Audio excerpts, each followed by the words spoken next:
আজকে দেখাবো শুটকির রেসিপি।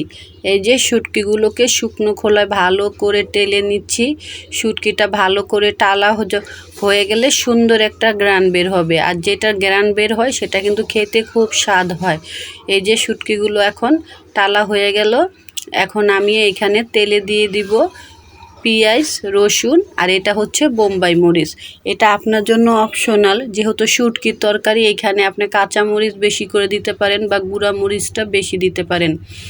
ওগুলোকে ভাজা হয়ে গেলে এখন আমি এখানে অ্যাড করব হলুদ, মরিচ, লবণ। যেহেতু এটা শুটকির তরকারি, শুটকি বলতেই কিন্তু একটু ঝাল ঝাল হলে ভালো লাগে, সেজন্য আমি এখানে বোম্বাই মরিচ দিয়েছি।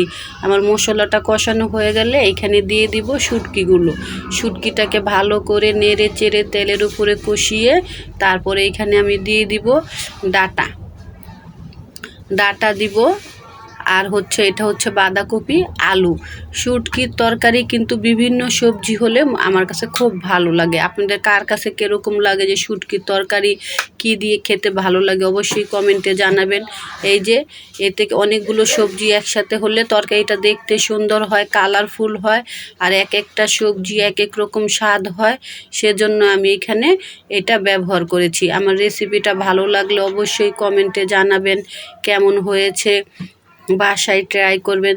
দেখেন আমি এখানে দিয়ে দিচ্ছি ঝোলটা পরিমাণ মতো দিতে হবে, কারণ আমি এই যে ভালো করে কষানো শেষ, ঝোল দিয়েছিলাম। ঝোলটাও দেখেন কত সুন্দর, একদম শুকনো শুকনো হয়েছে। শুটকির তরকারি মানে একদম ভুনা ভুনা। ভালো লাগলে অবশ্যই কমেন্টে জানাবেন, বাসায় ট্রাই করবেন। আল্লাহ হাফেজ।